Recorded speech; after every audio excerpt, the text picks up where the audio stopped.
Welcome to Dreamers to Leaders, Keeping It Real with Melody podcast. Melody is a classic dreamer who started as a flight attendant and worked her way to now a tech fashion trendsetter, thought leader, and dynamic entrepreneur in various industries. This podcast is for the dreamers and doers. Learn how to think, act, and speak big as business leaders share how they turned from dreamers to leaders. Hello and welcome to the Dreamers to Leaders podcast. I'm your host, Melody. Our guest today is a Silicon Valley speaker, mentor, and financial coach. He has mentored over 150 licensed agents across the country.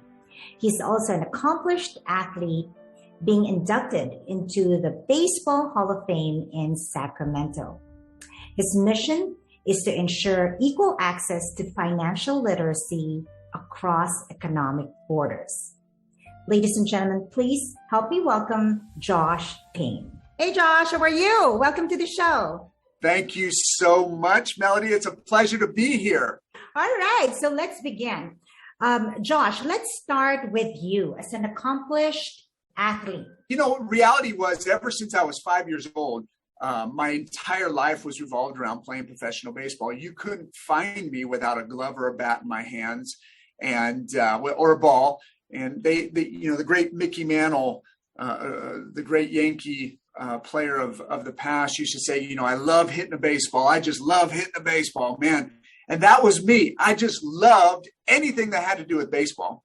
And my entire life, that's all I thought about. I ate, slept, and breathed it, and ended up going to school, ended up on Division I college baseball scholarship where I excelled, had a great career.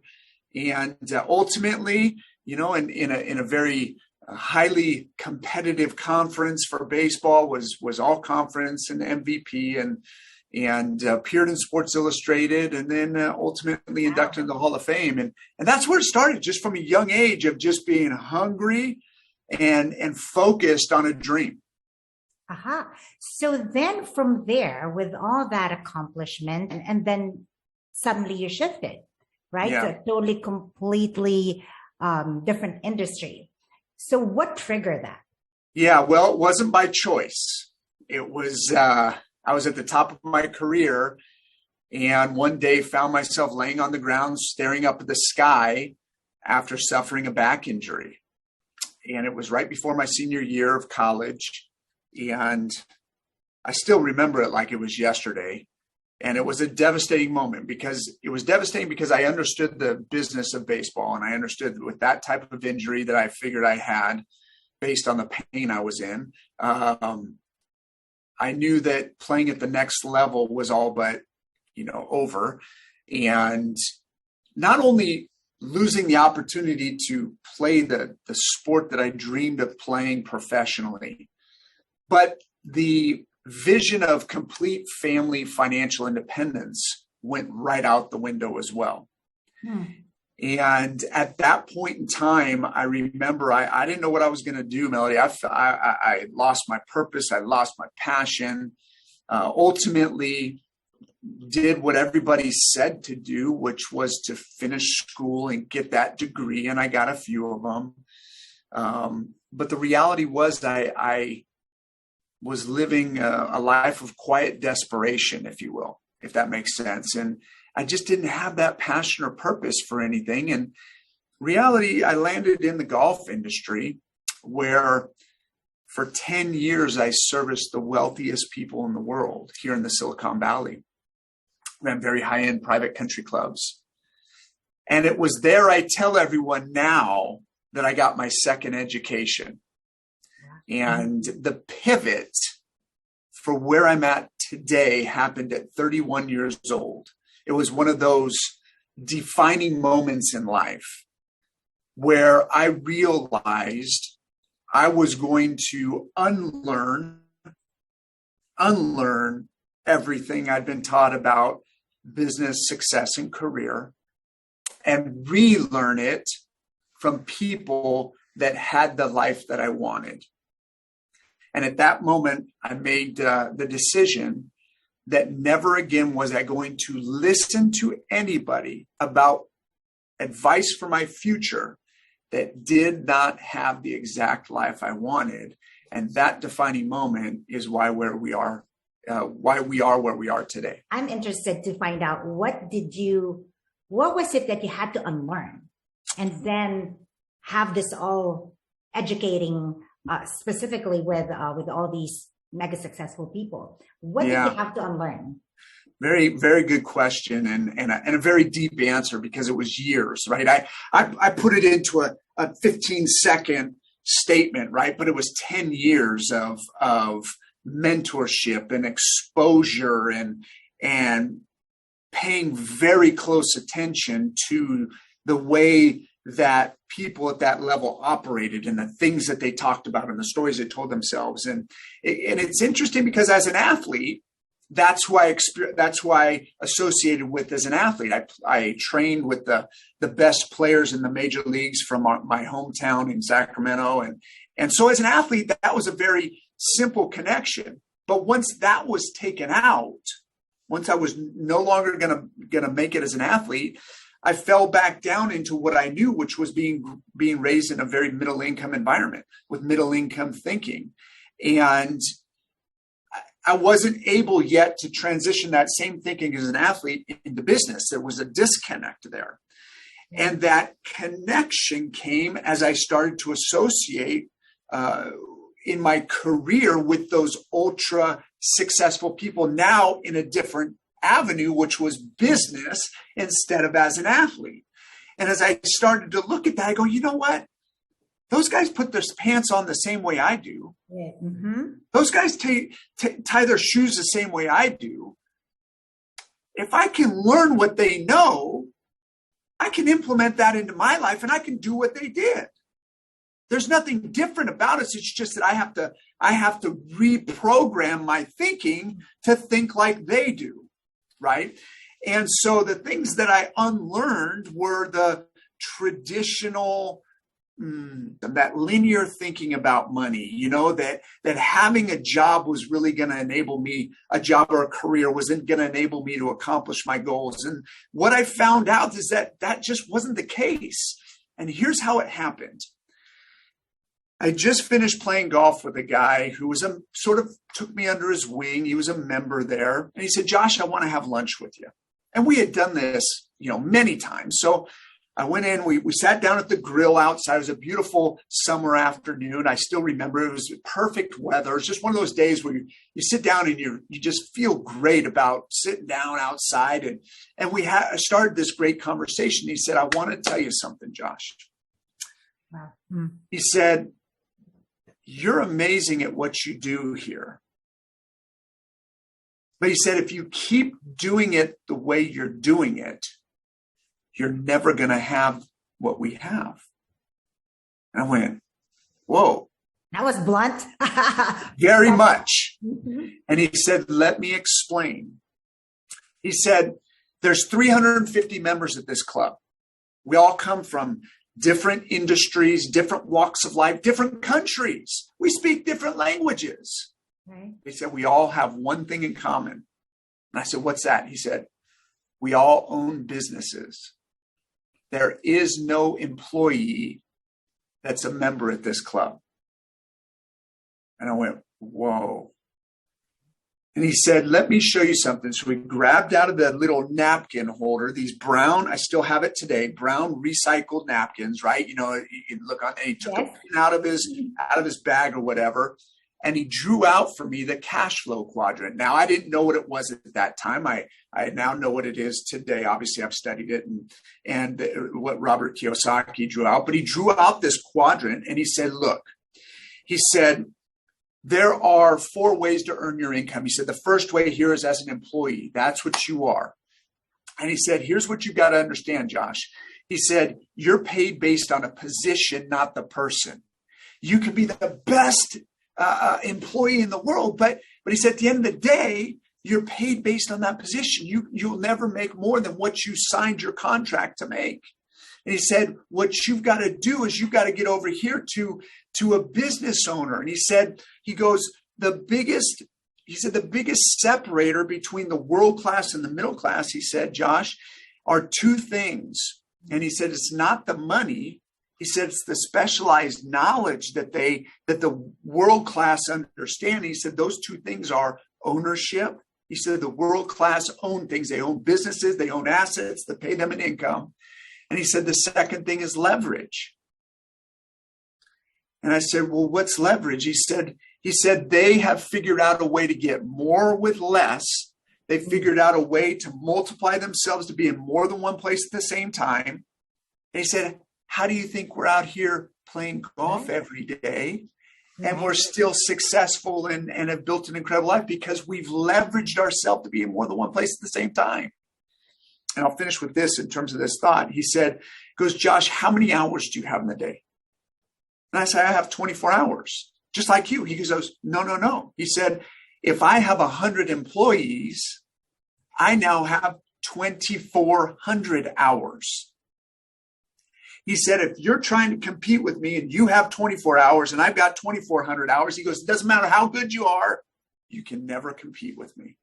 Right. And it was just, and my entire life changed. It was like the clouds parted, the sun came down, and I was like, oh, this is how they do it. The classic epiphany moment for Josh B. Payne. That's right. so Josh, as you mentioned quadrants. So being an employee won't really give you the route to the degree, right? Second is leverage, leveraging time, human resource, etc. So then you could replicate and multiply your results. What was the that was just two. What was the other two? So the quadrants go like this. The quadrants go employee, right? Employee gets paid based on a position, not the person. That's the challenge. The second way, and you can make more money, but it's self-employed, right? Now, self-employed, you can make more money. So we're on the left-hand side of the quadrant. The self-employed, you can make more money, but you're still restricted based on the number of hours you have in the day. When you're self-employed, you still have 24 hours. Okay. Well, what's 3 and 4? So the third one, he said, is the business owner. He said a business owner owns a system and has others running that system. He said that's where everybody here lives. And he said then we've all transitioned down to the fourth way, which is the investor. And the investor lives the dream because now their money's working for them. Now, he said, everybody wants to be on the right-hand side, which is business owner and investor, right? Because that's where freedom is. That's where you get to, traditionally live the life of your dreams. He said, but 95% of the population is stuck on the left-hand side of employee and self-employed. He said, but Josh, this is what you need to understand. The challenge is that 95% splits 5% of the wealth. And he said, this 5% over here on the right-hand side, they split 95% of the wealth. So you've got to figure out a way to get over to this side so that you can accomplish your goals and dreams. I mean, this is the type of education. When I say I got my real education, my second education, this is what changed my life forever in terms of going from that employee mindset that I was going to climb the ladder, right? And the problem is my ladder was leaning across against the wrong wall.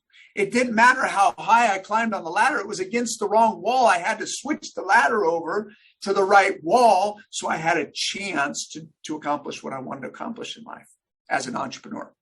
Wonderful. And to climb that ladder, Josh, financial literacy truly is a key component, right? And thus, that's where your expertise and your venture is about. So let's talk about financial literacy. Those terms is very, both are very broad. So what do you really mean by financial literacy? So if I think back to the moment that I realized that there was a real problem in our country, right, is when my wife and I sat down the very first time. We knew we needed to have a plan in place for our money. We didn't have a plan. We didn't know what we were going to do. So we sat down the very first time. We had a plan put in place for ourselves. We were so moved by the experience Because here we were in our 30s, and we're like, how in the world were we never taught this information, right?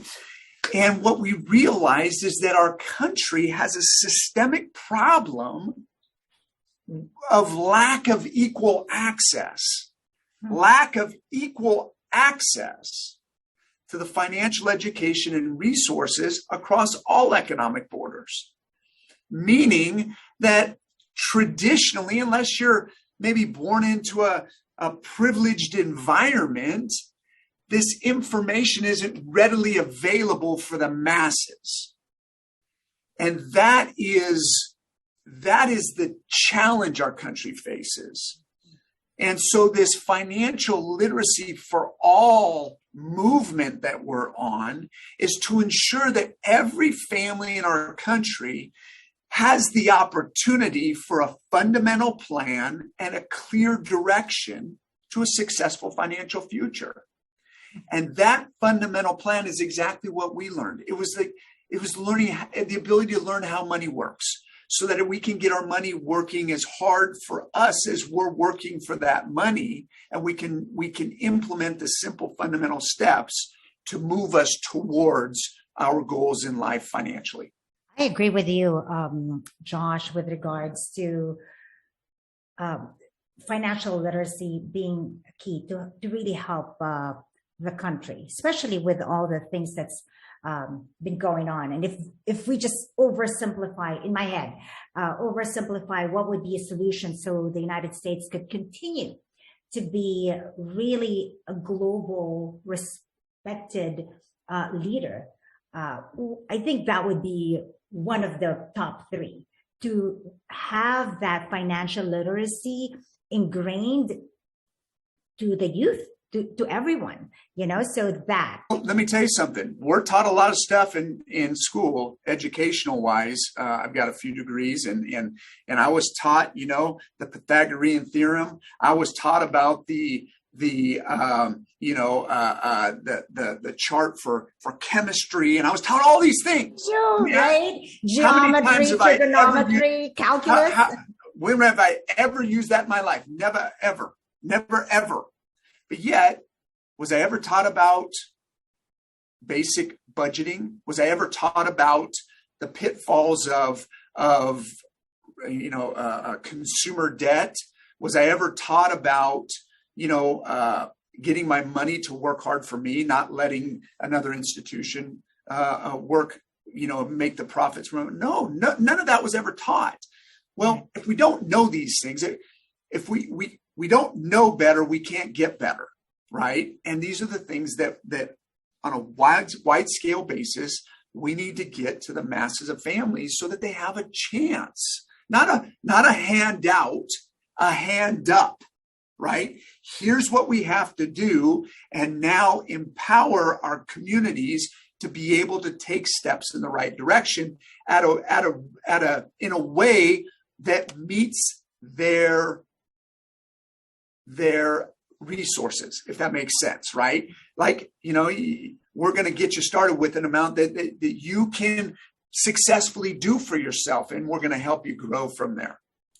So Josh, for our listeners out there who have a buy-in, right, that they are now faced with this decision and that determination to start their journey into financial literacy, what would be, so let's start with first things first, right?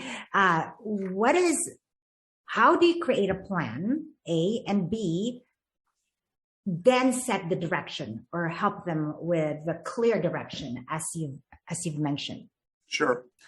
I think there's really 5 steps here, Melody, okay, that are necessary to take control of your financial future. Okay. Now, step number 1 is real simple, right? It starts with our thinking. We've got to upgrade our thinking about money. Okay. And what that really means is I have to have an awareness of my current money DNA. Well, Josh, what does that mean? Real simple. We're all raised in certain environments that program us to think certain ways about money. And if we've got limited thinking about money, we've got to identify that so we can correct that. We can elevate our thinking in order to move forward. Okay. A simple example on this is, look, if we think about the lottery, people win $100 million in the lottery and they're in bankruptcy court 2 years later. How in the world is that possible? It's because the money DNA was never upgraded, and the money is going to find its way back into the universe, right? In the sense that we've got to elevate our thinking first. All right.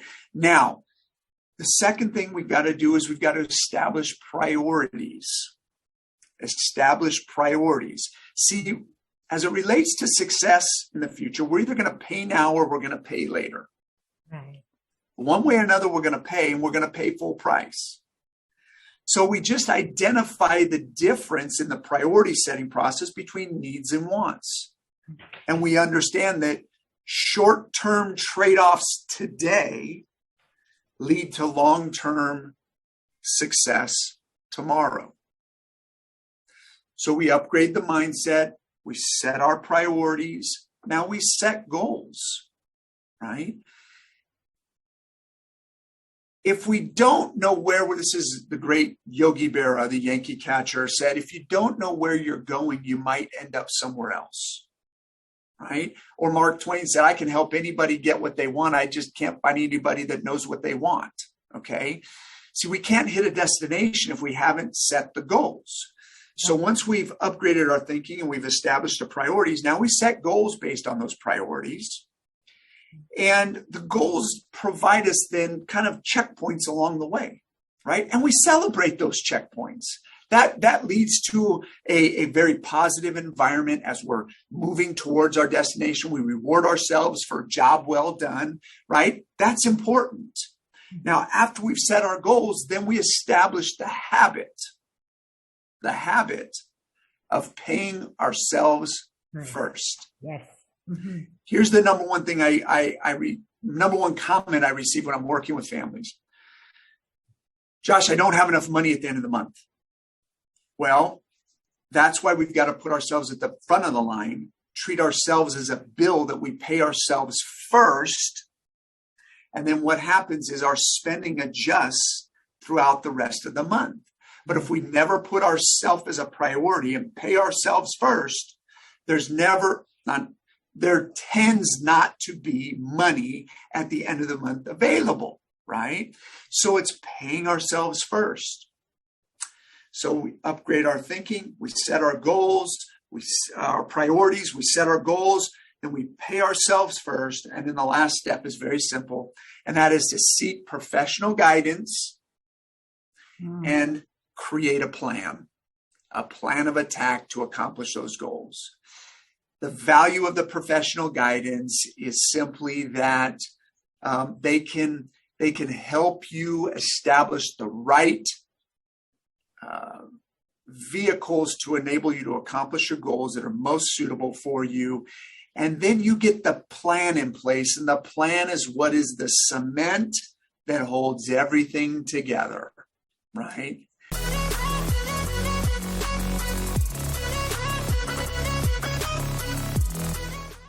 Yes. That's really the fun. I like how you pieced it all together to create that cohesive plan, and it almost simplifies it for everyone, because loosely you hear about goal setting, you hear about prioritization, limiting beliefs, creating habits, etc. But if you have it in like a recipe that, hey, first let's find out about your limiting belief.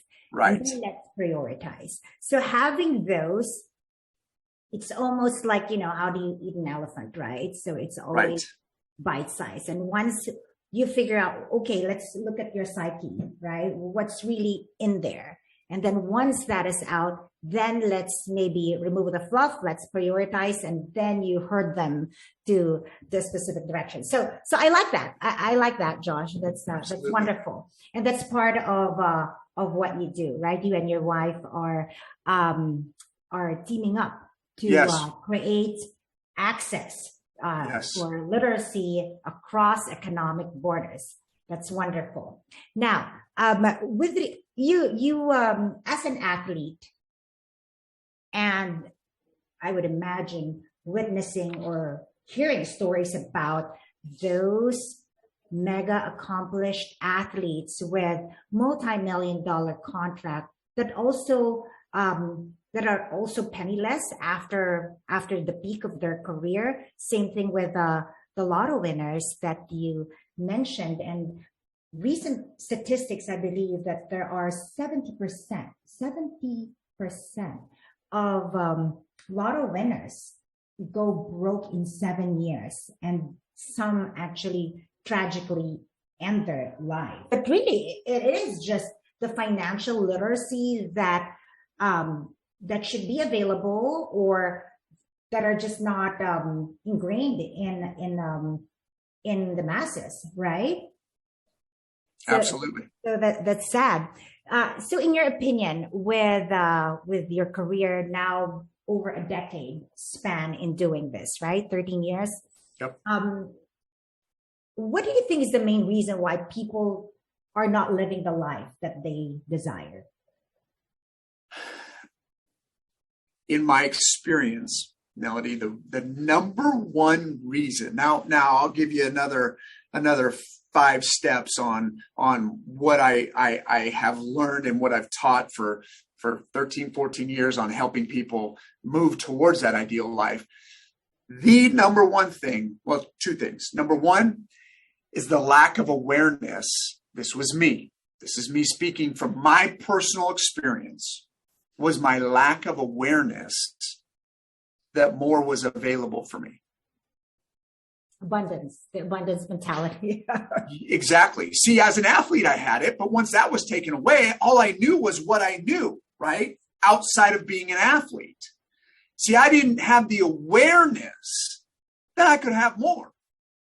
Now, that's step one. Once I had the awareness that more was available, then it was like game on, right? I realized, oh my gosh, I can do more outside of just being an athlete. I realized, wow, I can do what these other successful people have done if I obtain the right information. So that's number one, is awareness, because then I became totally dissatisfied where I was at, right? There's a real important question people need to constantly ask themselves. And this will keep us on sort of the edge of our chair. This keeps us from landing in that comfort zone. When somebody says, oh, Josh, you're doing so well. Oh, you're making good money, or man, you're so successful in your career. The question is, as compared to what? As compared to what? Josh, you're leaving your great career. You're doing so well. You're making so much good money. As compared to what? As compared to everybody else I'm used to surrounding myself with, or as compared to so-and-so who's worth, $100 million. So what is our perspective we're comparing to? Right. Once I realized that better life is available, now I was dissatisfied.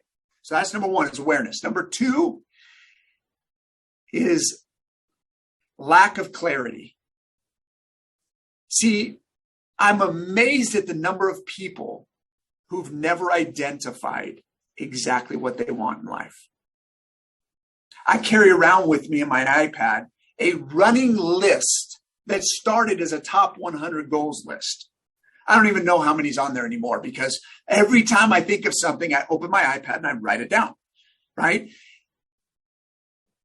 I'm amazed at the number of people that have never identified what they want. See, here's the thing. If we don't know what we want, then how are we ever going to move forward to accomplishing more? So the first thing is awareness. The second thing is clarity. Now we're talking about how do we build into that ideal life? Once we have the clarity of what we want, okay, now the third step is belief. See, and belief kills more dreams, or lack of belief kills more dreams than failure ever has, right? So the lack of belief. Now, here's what I know. I know this to the core, Melody, after working with people for 14 years, is that everybody somewhere, and a great mentor teach me this saying. He said, Josh, everybody somewhere has a thread of success in their fabric of life. Somewhere. And if they've been successful there, they can take those same principles of success they use there and be successful anywhere else in life. We've just got to find that thread of success in the fabric of life and understand and develop the belief that I can do the same thing now with my goals and clarity that I've set forth as far as what I want in life, right? So again, awareness, then clarity, then belief. Now comes establishing the success principles. Now, why do I say principles? Because in my life, I've realized too many people live their life based on how they feel. See, at the end of the day, the scoreboard tells the story. As an athlete, I understood that. At the end of the day, it didn't matter how I felt. That scoreboard either had our team winning or the other team winning. There was no tie, and it did not care how I felt. So whether I felt good or I felt bad, I had to leave it on the field because the scoreboard told the story. Right. Today, it's not a scoreboard. What is it? It's the bank account. It's the impact. It's the fulfillment. It's my kids' goals and dreams. It's my beautiful wife who I adore, her dreams that she has. See, none of that cares how I feel today. They only care either we're moving forward or we're moving away from what we want. So it's establishing the success principles that I'm going to live my life on. I've decided I'm going to be the thermostat, not the temperature. Mm-hmm. See, Bob Proctor uses this example and he says, we've got to be the thermostat that we set at a certain level, and we control the environment around us based on our temperature that we're set at. Those are our success principles. I'm going to get up every day. I'm going to get up. I'm going to wake up, dress up, show up every day, regardless of how I feel. Why? Because I've set a set of success principles in order to accomplish the goals and dreams that we have for our family. Yeah. So again, it's number one is awareness, clarity, belief, success principle. Now I'm ready to take action.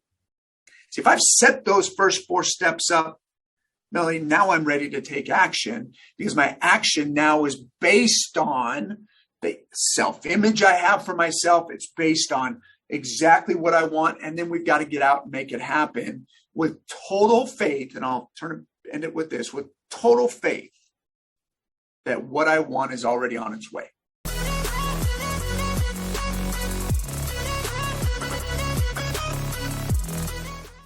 So those are the necessary ingredients in order for one to live the life they desire. So I like all those steps. Number 4, regarding principle, I really like to because each person would have their own, right? Whatever it is right. that they feel Absolutely are important, but identifying those and once you understand and know that, then the compass on how you're going to proceed with your life will have that clarity. So it's all intertwined. But with all those 4 things that are important without action, right? Without action, there's no reaction. There's right. There's nothing. That's right. Absolutely. So, but with action, it always moves you forward, right? But to have those 4 in place as prerequisites would be great. So you're not just kind of darting around. Absolutely. With no clear direction. I like that. So very, very briefly, you've mentioned faith and the limiting belief that has really held people. What are some things that you have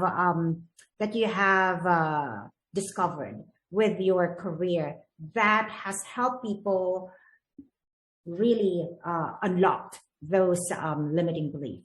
Yeah, that's such an important question to lay out. Again, as you can see, I'm kind of somebody who thinks from a step-by-step basis, right? And what that gives me is it gives me an ability to identify areas that are causing us not to get the results we want. As it relates to limiting beliefs, there's sort of 4 steps to it. Number 1 is we've got to identify or be aware that we have a limiting belief. We can't fix something we don't know exists, right? Mm-hmm. So we've got to develop the awareness that we've got some limiting beliefs. It's so easy to do as it relates around money, right? Bob Proctor again says, he used to say, I asked somebody how much money they make, or what's the most amount of money they've ever made. And whatever that number is tells me what their mindset is to money. Not good or bad. It just tells me where they are. If the most they've ever made is 50 grand a year, their mindset is at 50 grand a year. If the most they've ever made is $5 million a year, their mindset is a lot bigger as it relates to money, right? So it helps identify where we're at as far as our beliefs. And if where we're at is less than what we want, we've got some limiting beliefs there. So awareness is number 1. The second thing is to understand this about limiting beliefs. They're what we've been taught, but they're not who we are. Mm-hmm. They're what we've been taught, but they're not who we are. So I can, step 2, dismiss them because they're no longer congruent with what I want. And I have to know as I can dismiss those beliefs. They were what I was taught, but they aren't who I am. It's not like I'm having to sever an arm to get rid of limiting beliefs. It's simply dismissing them from my life. Now, empty space in the mind will be filled with something. So now I've got to replace them with beliefs. The third step, replace with beliefs that are congruent with what I want. Okay. Now this is all sort of static, right? I'm aware. Okay. I make the decision. I'm dismissing those beliefs. Those are not who I am. They're not congruent. And I'm replacing them with these beliefs. Now comes the work. Now comes the active part of this process, which is step 4, which is to reinforce. Mm-hmm. See, the paradigms we have in our mind were built out of repetition. The limiting beliefs we have, in accordance to what we're talking about, was built out of repetition. And the limiting beliefs are also going to be reprogrammed through repetition. So that 4th step is where most people miss the boat when it comes to upgrading those limiting beliefs or eliminating the limiting beliefs, which is to reinforce it with repetition and affirmation.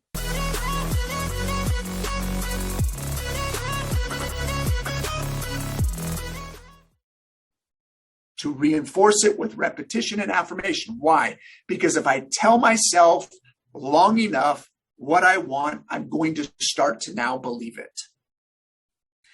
And how do I do that? By writing it down twice a day minimum, every morning when I wake up and every night before I go to bed. Ooh, so basically you're affirming it and writing it at the same time. 100%. And here's why. Mm-hmm. It operates like autopilot. So if you look at a plane that leaves from LAX and is going to fly to Florida, right, Miami, it's off target 90% of the time, right? So how does it end up in Miami? Because autopilot just recorrects. Well, what is that as it relates to our mind? It's the repetition and the affirmation that's the autopilot to recorrect us back on track to where we're going. And it has to be relentless repetition. So when I write my goals in the morning, I've now set my trajectory on target. And just about the time I'm getting ready to go to bed, I write them again and it autocorrects it back on track towards my goals. And then, of course, we know that overnight, our subconscious mind works all night. So that's the last thing it's thinking about. It's working all night, programming the mind. I wake up in the morning, I write them down. Now I've got a repetitive process that continues to tell myself exactly what I want. And I start to reprogram those limiting beliefs, or rather reinforce the positive beliefs after I've dismissed those limiting beliefs, and I begin to believe that that is now the new me. I think you've summed up pretty well psycho-cybernetics, right? That's a wonderful book. And I think when you said that, steps, you're good at creating steps. And that's how I think one could be effective in teaching and training people, right? Because if there's no steps that people can then follow to know that if they're progressing, then it's hard. So I think being able to simplify it and come up with actionable steps really make it easy for you to transfer your knowledge to other people, right? And then in terms of that belief with money, I remember I was talking to one of this financial manager who's kind of helping me with some other stuff for my business. Oh, I was thinking, is it that person that's calling me? But at any rate, he said that I like how you respect money, Melody, because I do. And I think when people have that relationship with money, where you respect it, and that you keep it in your head, but not in your heart, right?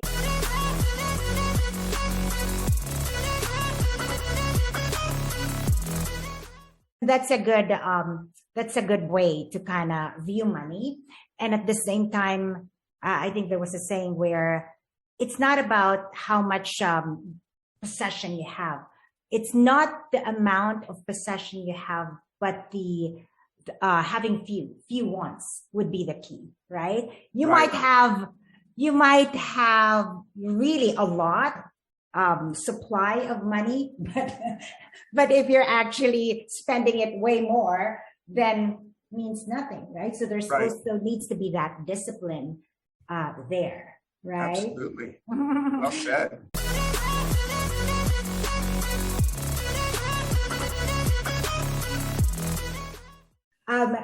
So Josh, for our audience out there who would want to know more about your mission to spread financial literacy, what's the best way for them to reach you? Yeah, best way, it's real simple. Go to joshpayne.com and you'll be able to see who we are, be able to reach out to us, myself and my team. And then you can also follow me find me on Instagram at Josh B. Payne, where I'm very active and just spreading the good news of mindset, business, entrepreneurship, and the fact that, man, we can all build and achieve our dream life, Melody. We just have to be in the right environments with the right information and be hungry, motivated, and willing to get after it and make it happen. So those would be joshpayne.com or at Josh B. Payne on Instagram. This could be anticlimactic because we're supposed to wrap it up already, but I just had one more question. So I know that your specialty is investment, insurance, as well as mortgage. With the real estate market as it bubbles, as they say, but they've been saying that since 2020, right? Mm-hmm. What would you say to our listeners out there that are contemplating on buying, but they're fearful of the geopolitics and the inflation and gas prices going to the roof? On the mortgage side, what can you say? What can you say to homeowners out there? What I would say, or wannabe homeowners. Yes, what I would say is this: everybody's situation is very customized to them. Right. Their goals are going to be customized as far as what they want. So find a great professional that can help you outline and set up a plan and really take a look at it and answer those individual questions you have as to whether this is the right time, whether this is the wrong time. It's not a cookie cutter like hey, yes, not cookie cutter. Are actually increasing the rates, therefore no, or yes, because interest rates are at its all-time low, or inventory is such with real estate, so on and so forth. Therefore, it's go this way or that way. So it's not a cookie cutter. I agree. Make sure that you do your research and, speak to a few to see which one would fit your style and, all that good stuff. So partner up, collaborate, and seek advice from professional experts. Yes, absolutely. Wonderful. So this wraps up our show, Josh. Thank you so much for all the valuable insights that you provided our audience. It is my honor, Melody, and you do a great job. I love dreamers to leaders. I think that is such a great vision that people, because it starts with a dream. It starts with the dream, right? That was what we had 14 years ago, was a dream. And we've transitioned it to become leaders in what we do. And everybody out there can do it. Find the right mentors that can help you get that done. Any questions, reach out to me. I'd be happy to help answer them. And it's been my pleasure to be on with you. Hey, appreciate you, and wishing you continued success. Likewise. Thank you so much. I look forward to doing it again. And for all the dreamers out there, keep believing. You got this. Till next time.